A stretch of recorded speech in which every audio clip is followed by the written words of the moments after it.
Hey, what's up? Welcome back to the channel. So in this video, I'm going to be doing the raised panels for my box Newells. Got some nice weather today and tried to do this stuff over the weekend, but it just was too wet. And it's times like these, I wish I had a shop. Maybe one day, maybe one day. But I'm going to get right to it, show you the bit that I'm going to be using and how I'm going to adjust the height on this bit. And we'll start cutting these raised panels. The bit that I'm going to be using is this one right here. It's a 3.5 inch raised panel router bit. Has a back cutter for cutting thicker material. And yeah, this thing is chipped like crazy. I don't know if you can see that. That is a bad chip on that cutter. It's supposed to look like this. Yeah, I don't know if I'm gonna even be able to use this thing. Dang it. I don't know. This is bad. It wouldn't be so bad if I had it like the Freud Quadra Cut bits. I'll show you what one of those look like. But it has 4 cutters on it. And I mean, if you lose one, you still got 3. It's not too bad. But when you only have 2 and you lose 1, and you have 1, you're I don't know. I went ahead and ordered one just on Amazon Prime. It'll be here tomorrow, just in case this doesn't work. And if it does work, then good. I can keep working today. But either way, I need a new bit.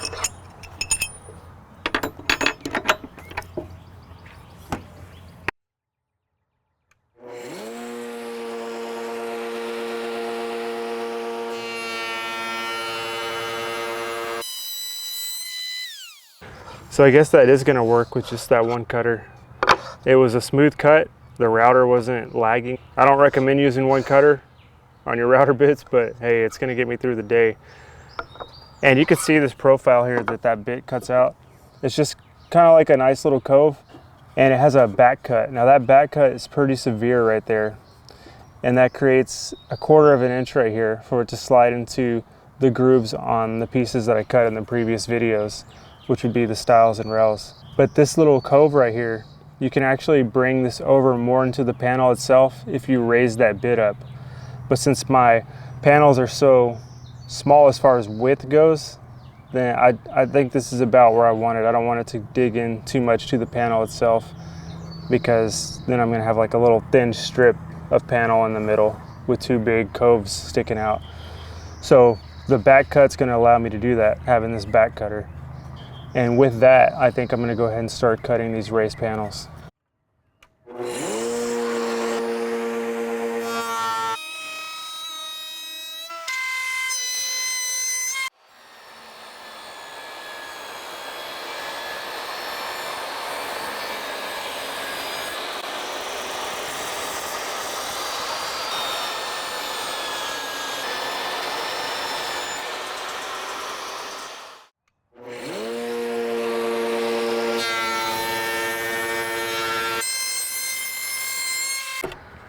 Here's my final panel right here. Really happy with the way this turned out. I think the proportions are good. I don't have too small of a panel right here in the middle, and the coves are just pronounced enough. I'm really happy with the way this turned out. And this will slide right into those stiles and rails. And even with that one cutter, this is pretty smooth. I mean, it's gonna need sanding, but they all need sanding, even when there's 2 cutters. Now that I have this raised panel made, what I'm gonna do is dry fit it within my stiles and rails just to make sure it fits before I go and make all these pieces, realizing that I made a mistake. But one thing you need to realize about raised panels is that they're designed to float within the stiles and rails. They're not designed to be seated all the way up against the groove in the stiles and rails. And because of that, it tends to not want to give you the proper reveal. So you gotta have some kind of spacer to use. You can use panel line strips or spacer balls, and I'm going to be using these spacer balls. These are little black rubber balls that are compressible, and they have some give to them, so they'll compress when there's pressure put on them. Here's my groove and my rail, and I'm going to push just one right there, and I'll put another one in on the other side. You can see those aren't seated all the way down, but when I put the raised panel in, they will be pushed all the way down. And I'll show you how that looks from the side. So I'll take this raised panel, push it down, and now you can see that there's no gap between within the groove of this rail. The raised panel is compressing those spacer balls down. And because of that, it's gonna give me the proper reveal here.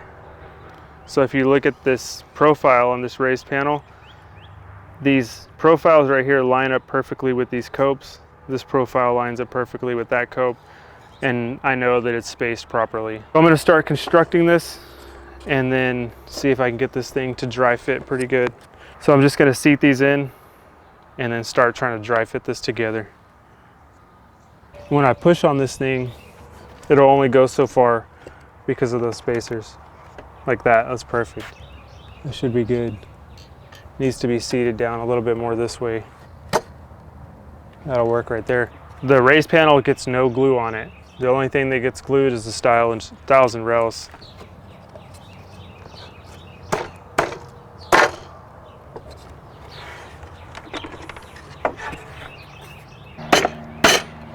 So that looks pretty good. I'm gonna use a clamp to help me squeeze that together. And then I'll show you what it looks like.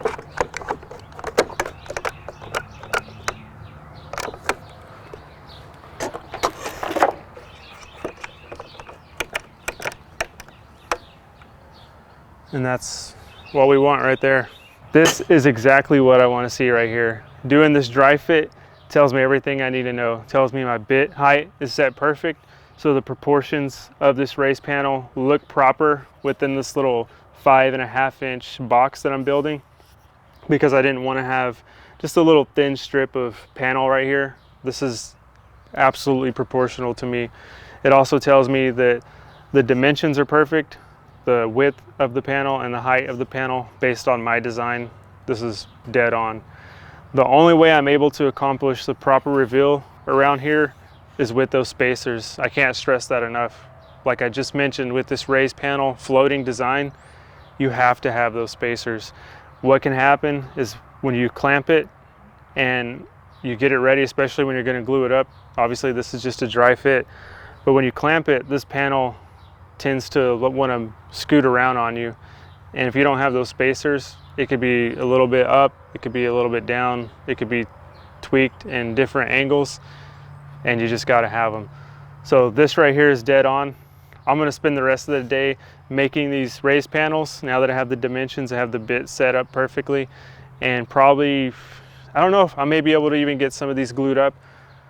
But anyways, I'm going to get to work on this and see if I can't get all these raised panels made today.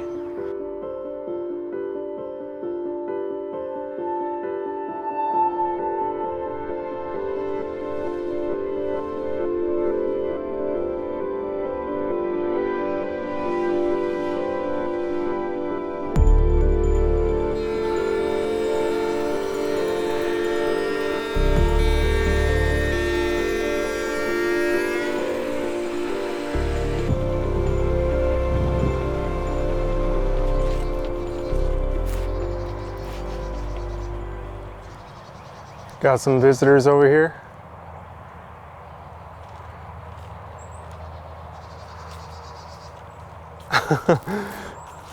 I can't, it's a bull. Those are bulls. You think it's my red shirt?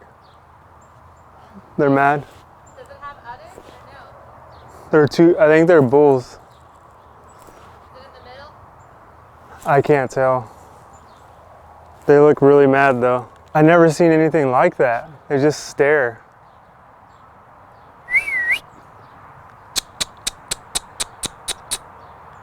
Got some visitors roaming around back here. So I just realized I got everything cut and pretty much ready to clamp up, but I only have 2 clamps.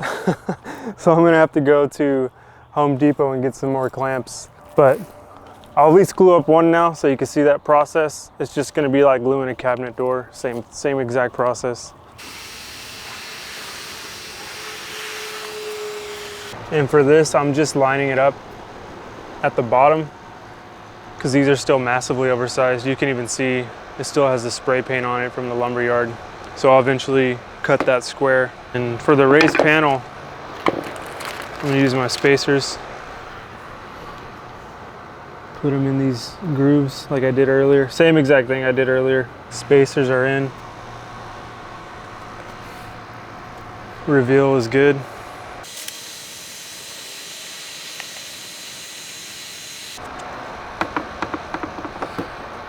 Key to this part is just making sure I put the spacers in the right area, because if I put them in too much to the right or to the left, it's gonna hit the tongue over here.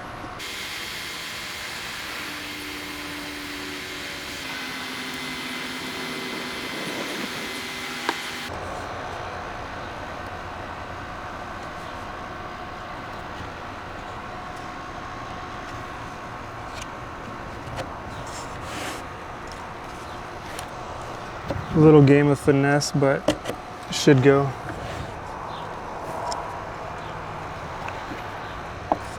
And then a clamp. 2 clamps, the only 2 clamps that I have will hold it down. Oh, that was nice. A nice snap fit. So there we are. Our first panel glued up. There's some squeeze out there, I'll get that here in a second. I think this thing is gonna look pretty cool, especially when they're all glued together. But it is exciting to have all the parts cut, everything done. And the next video will probably be me either gluing these things up and getting ready to install them, or they'll already be glued up. I may glue them up tonight, and then I'll be installing them in the next video. And I guess I'll see you on the next video where I'm either gluing these up or installing them. I'll see you on the next one. Take care.